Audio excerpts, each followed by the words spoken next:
Indonesia yang memiliki populasi mayoritas muslim merupakan negara dengan potensi besar untuk mengembangkan industri halal di Indonesia. Untuk memenuhi kebutuhan hidup yang sesuai dengan agama Islam, masyarakat muslim di Indonesia akan memilih industri halal dalam segala kehidupannya. Secara umum, industri halal merupakan proses atau pengolahan barang dengan menggunakan sarana dan peralatan yang diizinkan menurut syariat Islam. Untuk mengetahui tentang industri halal secara lebih lanjut, saya sudah janjian sih sebenarnya sama teman saya. Kita cari ya teman saya. Yuk.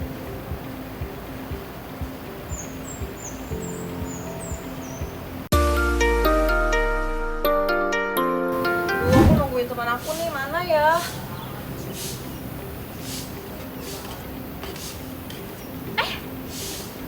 Nih, dicariin lo dari tadi. HP-ku. Sorry ya. Ya udah, nggak apa-apa, yuk. Kita mau makan dulu habis ini. Boleh, yuk makan, cari makan. Nih aku sedih deh. Kenapa sedih? Aku kan di kantor ada yang ngasih aku oleh-oleh dari Jepang, kayak ramen gitu. Cuman ternyata pas aku browsing namanya nggak tahu. Ya, emang teman kamu tuh nggak tahu kalau itu halal atau nggak halal? Ya mungkin karena pakai bahasa Jepang sih. Oh, karena pakai bahasa Iya, Jepang aku aja ya. taunya pas habis browsing.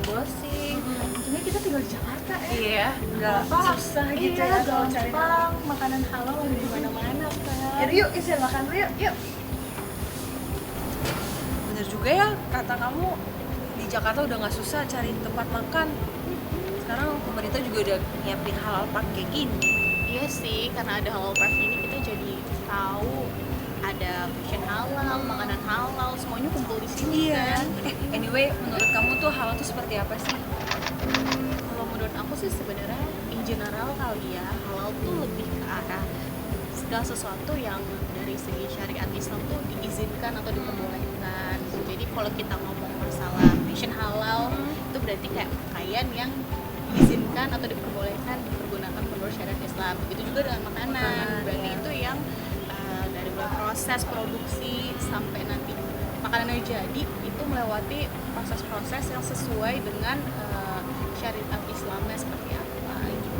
Sebenarnya kalau mau ngomongin tentang halal nggak halal tuh ya ada standarnya nggak sih? Ya kita tahu lah kan MUI sebagai standarnya. Tapi sebenarnya gimana sih penilaian standar halal itu? Sebenarnya sih kalau dibilang kata halal itu kan sebenarnya gimana ya, sulit deskripsikan juga. Cuman kalau dari bagi muslim itu tuh sebetulnya sudah ada pedomannya di Al-Quran seperti apa yang boleh, apa yang tidak.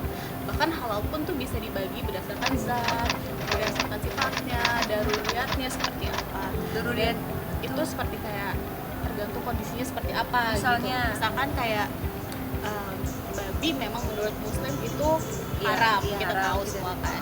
Cuman kalau misalkan ada orang muslim gitu tersesat di suatu tempat, benar-benar gak ada makanan, kayak gak ada minuman, kayak satu-satunya cara dia untuk berjuang tetap hidup gitu.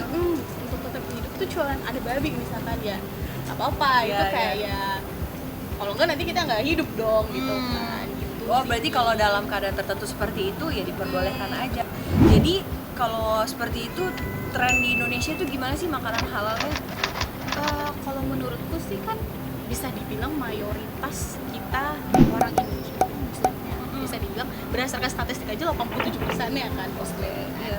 Dan Jadi itu mewakili 12% dari populasi muslim dunia. muslim dunia. Terus Oke. gede banget. Iya.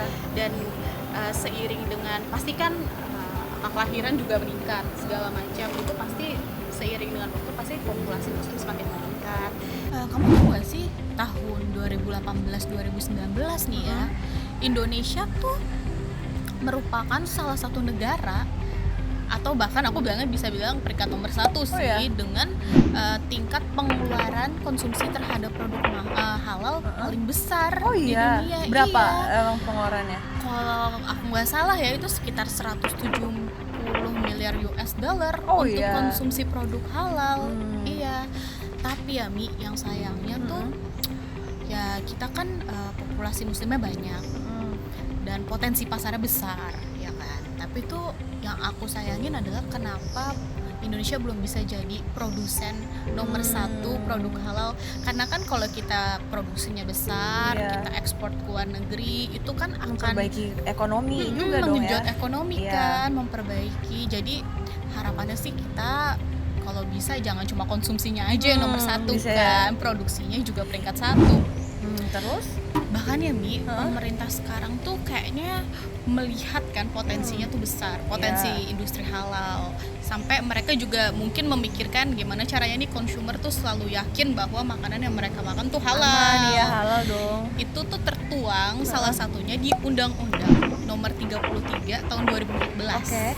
tentang jaminan produk halal, yang mana isinya tuh setiap produsen ataupun produk-produk yang diperjualbelikan atau didistribusikan di area Indonesia itu harus dan wajib tersertifikasi halal. Oke. Nah, tadi kan Safira juga udah bilang kalau di Indonesia ini produksinya untuk industri halal itu masih belum maksimal, apalagi untuk ekspor nih. Nah, jadi menurut Safira nih, as a consultant, apa sih langkah awal yang harus dilakukan oleh pemerintah untuk biar industri halal ini dikenal gitu kan? Sebetulnya sih sekarang ini pemerintah itu udah sangat concern banget sama industri halal, dan mereka tuh bikin namanya Master Plan Ekonomi Islam. Oke. Yang mana di dalamnya banyak poin-poin langkah strategi seperti apa untuk membangun industrinya ke depannya kan. Salah satunya itu adalah membangun halal lifestyle district namanya. Oke. Dan kita sekarang ini nih, kita di Halal Park itu merupakan mungkin kita bisa bilang prototipenya ya. Oke, Belum iya. yang besarnya nanti. Jadi mungkin dengan kita memperkenalkan ada halal food, halal fashion, dan lain-lain, halal tourism, Oh iya, itu bener juga. visitornya maupun itu foreigner ataupun orang lokal itu jauh lebih ngerti lagi, oh ternyata tuh industri halal tuh luas, potensinya tuh juga besar, bagus gitu. Dan UMKM zaman sekarang nih ya kan udah banyak yang tersertifikasi halal juga. Bener. Itu terbantu banget dengan teknologi kan. Oh iya. Bisa jualan via e-commerce, bisa mereka mungkin bikin website sendiri dan lain-lain. Jadi untuk distribusi barangnya sih sekarang jauh lebih mudah, Lebih bisa mudah ya. diakses. Tapi kalau tadi ngomongin kayak kemudahan difasilitasi oleh pemerintah, tapi pasti ada tantangannya dong. Pastinya Apa tuh sih. tantangannya menurut Safira tuh apa sih? Padahal nggak, maksudnya gini loh, logikanya adalah kan industri halal di Indonesia, negara yang memiliki populasi masyarakatnya Muslim, apakah masih ada tantangan gitu loh? Pastinya sih, karena mungkin lebih ke arah kita belum memaksimalkan para pemain in terms of produsen untuk bisa memaksimalkan produksi mereka. Itu yang paling Iya, penting. oke. Karena sebenarnya kita butuh bukan hanya menjadi nomor satu dari tingkat konsumsinya, Iya. tapi juga produksinya untuk bisa ke luar negeri. Yang kedua, mungkin para UMKM kecil-kecil nih yang mana produknya udah tersertifikasi halal, ataupun ada beberapa yang belum kan. Nah, yang belum ini mungkin dari segi pengurusan sertifikasi itu ada terganjal masalah mungkin rumit, atau mereka tidak paham prosedural, Oke. atau segala requirement yang mereka juga kurang ngerti, jadi belum mendaftarkan sertifikasi halal. Sedangkan kita Muslim kan pasti kalau beli, oh ini udah halal MUI nih gitu. Jadi mungkin hambatannya para UMKM tuh juga banyak yang belum mensertifikasikan halal produknya seperti itu. Terus dengan potensi sebesar itu, dengan support pemerintah yang luar biasa gitu, karena fasilitas yang disiapkan, sebenarnya ini akan hanya berlaku di Indonesia aja dan orang-orang lokal aja yang menikmati, atau gimana sih sebenarnya sih? Sebenarnya kalau kita lihat ya of course ya, orang lokal akan melihat banget, oh ini potensinya menggiurkan nih, bikin bisnis halal, makanan halal, terutama makanan lah ya, konsumsi setiap hari kan.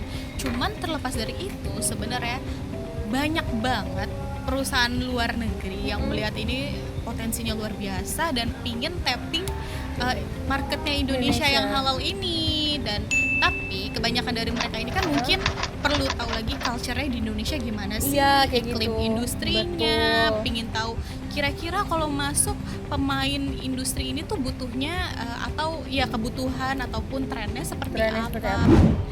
Berarti kalau ada investor yang ingin tapping ke Indonesia tuh gimana dong caranya?